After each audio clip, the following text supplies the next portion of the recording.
জীবন হলো অনেকটা পানিতে ভেসে চলা নৌকার মতো। কখনো সুখের পাল তোলে, কখনো কষ্টের নদীতে ভেসে চলে, কখনো ভেসে যায় ভালো। এটা ছিল বিশ্বকাপ ফাইনাল খেলার লাস্ট দিন। আমার ছেলের পরীক্ষা শেষ হয়েছে মাত্র আজকে। আর এমন 19 তারিখের পরীক্ষা শেষ হয়েছে, 20 তারিখে ফাইনাল খেলা ছিল। আর 20 তারিখ সকালে হচ্ছে আমার বাগেরহাটে যাওয়ার টিকিট কাটা ছিল। তারপরও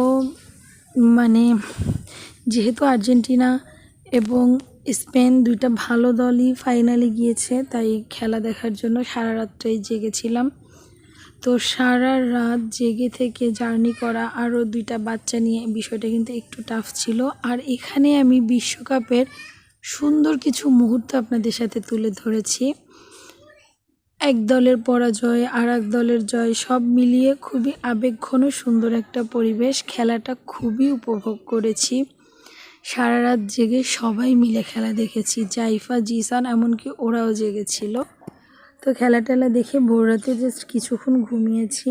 এবং তারপরেই হচ্ছে এই যে সকাল 11টা আমাদের গাড়ি ছিল, 11:45-এ গাড়ি ছিল। তাও অতক্ষণ ঘুমাতে পারিনি, কারণ আমার কাজের বুয়া চলে আসছিল সকাল সকাল। আর এই যে সুন্দর একটা পরিবেশ, পদ্মার পাড়টা দেখলেই আসলে মনটা ভরে যায়। আমার গলার অবস্থা ভীষণ খারাপ। একই তো বৃষ্টি পড়ছে একটানা, তারপরে ঘুম নেই, এইভাবে লং জার্নি সব মিলিয়ে তো বুঝতেই পারছেন গলার অবস্থা কী। আর এই যে আমাদের ঢাকা থেকে বের হওয়ার পরে একদম গোপালগঞ্জ বাগেরহাট পর্যন্ত রাস্তাগুলো এত সুন্দর, দেখলেই আপনার মনটা ভরে যাবে। এভাবে মাইলের পর মাইল ফুল গাছ দিয়ে রাস্তাগুলো সুন্দর করে আলাদা করা। আর অনওয়ে রোড, তাই গাড়িগুলো খুব দ্রুত চলে। আপনারা আমার ভিডিও দেখলেই বুঝতে পারবেন গাড়িগুলো কত দ্রুত যাচ্ছে, গাছালি দেখাই যাচ্ছে না, এত দ্রুত গাড়ি চলে। তো এরকম দেখতে দেখতে কিন্তু অলরেডি আমরা পদ্মা ব্রিজে চলেই আসলাম। এই যে পদ্মা ব্রিজ।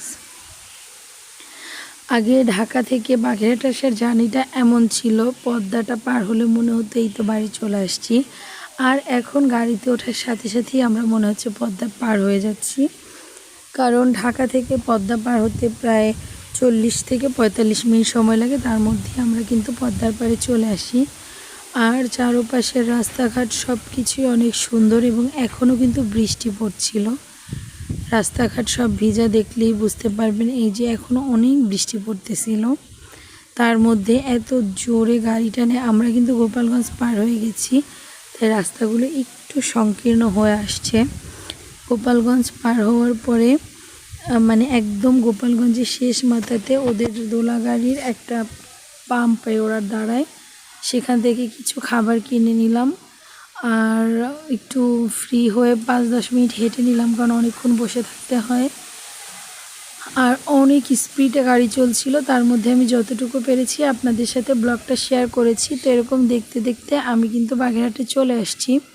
এবার বাগেরহাটে এসেই আমি দুপুরের খাবার খেতে বসছি।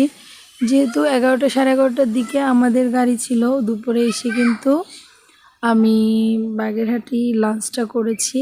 তো এই যে করলা ভাজি আর গরম গরম ভাত, এটার মজাটাই কিন্তু আলাদা। আর এখানে সাথে ছিল হচ্ছে একটা গরুর গোশ, হ্যাঁ গরুর গোশ ছিল। আমি আসলে ভুলে গেছি কী রান্না করেছিল, কারণ ভিডিও দিয়েছি এক সময় আর আপলোড করে ভয়েস দিচ্ছি আর এক সময়। তো একদম চর্বিওয়ালা একটা মাংস ছিল। আসলে জার্নি করে এসে ওভাবে খেতে ইচ্ছে করছিল না, যাই হোক খেয়ে নিলাম। খেয়ে দিয়ে এই বিকাল টাইমটাতে মাথাটা খুবই ব্যথা করছিল, যেহেতু আমার রাতে ঘুম হয়নি, তাই একটু কফি খাবো। এটা কিন্তু সন্ধ্যার পরের একটা ভিডিও ছিল।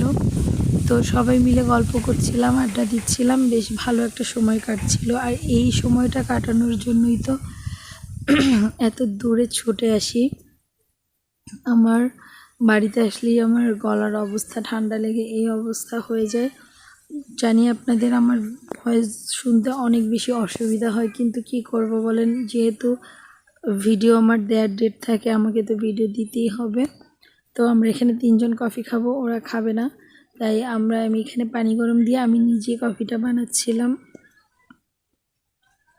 সবাই মিলে গল্প আড্ডা দিতে দিতে আজকে আর ঘুমানো হয়নি, যেহেতু আমার রাতে ঘুম হয়নি, ঘুমানোটা খুবই দরকার ছিল, বাট ঘুমাতে পারিনি। তাই এই কফিটা খেয়ে নিলাম। কফি খেলে একটু ঘুমটা কাটে, মাথা ব্যথাটাও কমে। যদিও দুধ কফিটা শরীরের জন্য তো ভালো না, আমার গলার যে অবস্থা, আমার জন্য লাল চাটাই মনে হয় বেশি উপকারী। যদিও আমি খাচ্ছি কিন্তু কমছে না। তো আমার ভিডিওটা কেমন লেগেছে আপনারা কিন্তু অবশ্যই কমেন্ট করে জানাবেন। আর ভিডিওটা যদি একটুও ভালো লেগে থাকে লাইক করে অবশ্যই একটা কমেন্ট করবেন। আর আমি এখন ভয়েস দিচ্ছি যে আমি কিন্তু অলরেডি গ্রামে চলে আসছি। চারপাশে এত বাতাস, যেহেতু আমাদের এখানে একটু বন্যা বন্যা ভাব আছে। আর এই যে দেখেন ভাইয়া হচ্ছে আমাদের জন্য মিষ্টি পান নিয়ে আসছিল। আমাদের বাজারে মিষ্টি পানগুলো যে এত এত মজা, আপনারা না খেলে বুঝতেই পারবেন না। ওরা অনেক বড় এবং অনেক সুন্দর পান দেয়। তো তারপরে কিন্তু এই মিষ্টি পানটা খেয়েছিলাম। এই মিষ্টি পানটা খেতে সব থেকে বেশি মজার ছিল। তো আজ পর্যন্তই, সবাই ভালো থাকবেন। দেখা হবে অন্য কোনো দিন অন্য কোনো ভিডিওতে। আল্লাহ হাফেজ।